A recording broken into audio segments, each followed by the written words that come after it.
వృశ్చిక రాశి వాళ్లకు ఆర్థిక స్థితిగతులు అనుకూలంగా ఉంటాయి. మెరుగైనటువంటి ఫలితాలను కూడా పొందుతూ ఉంటారు. దీర్ఘకాలికమైనటువంటి కొన్ని రకాల అప్పుల భారాలు కొంతమేరకు ఆందోళనను పెంచినప్పటికీ జాగ్రత్తలు తీసుకోవటం ద్వారా వాటి యందు కొంత ఉపశమనాన్ని పొందగలుగుతారు. ప్రముఖులతోటి పరిచయాలు కొత్తనైనటువంటి ఉత్సాహాన్ని ఇస్తూ ఉంటాయి. వారం మధ్యలో కొన్ని ఆశ్చర్యకరమైనటువంటి విషయాలు కూడా మీకు తెలుస్తుంటాయి. విద్యార్థులు కష్టపడేటటువంటి ప్రయత్నం చేస్తుంటారు. వారి యొక్క కష్టానికి తగినటువంటి ప్రతిఫలాలు కూడా లభిస్తూ ఉంటాయి. స్థిరాస్తుల కొనుగోలు వ్యవహారిక విషయాల్లో ఉన్నటువంటి ఆటంకాలను అధిగమించగలుగుతారు. ఆధ్యాత్మిక కార్యక్రమాల్లో మంచి ఆనందాన్ని కూడా పొందుతూ ఉంటారు. ఆసక్తితో కూడినటువంటి విశేష శుభాలు కూడా కలుగుతూ ఉంటాయి.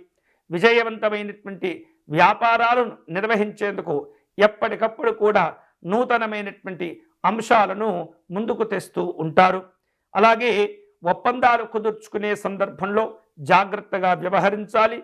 వివిధ రూపాల్లో పెద్దవారిని కలుసుకుంటారు. కుటుంబ విషయాల్లో కొన్ని రకాల ఇబ్బందులు ఉన్నప్పటికీ జాగ్రత్తగా వ్యవహరించడం ద్వారా వాటిని కూడా అధిగమించగలుగుతారు. వ్యాపారాలను ఈ వారం కొంత ముందుకు తీసుకువెళ్ళగలుగుతారు. వ్యాపారాలు చక్కని ప్రయోజనాలు లాభాలను మీకు అందిస్తూ ఉంటాయి. ఉద్యోగ విషయాల్లో అదనపు బాధ్యతలు చేపట్టే అంశాలు కొంత పరిశీలన చేస్తూ ఉంటారు. వ్యాపార వ్యవహారిక విషయాల్లో ఏమాత్రం కూడా మీరు నిర్లక్ష్యంగా ఆలోచించకూడదు. కుటుంబ పెద్దల యొక్క ఆరోగ్య విషయాల్లో తప్పనిసరిగా జాగ్రత్తలు తీసుకోవాలి.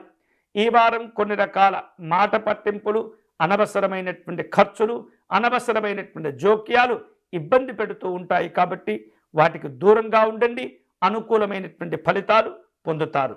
ఈ వారం శుభకరమైనటువంటి ఫలితాలు పొందేందుకై శ్రీరాముణ్ణి పూజించటం, ఆరాధించటం మంచిది.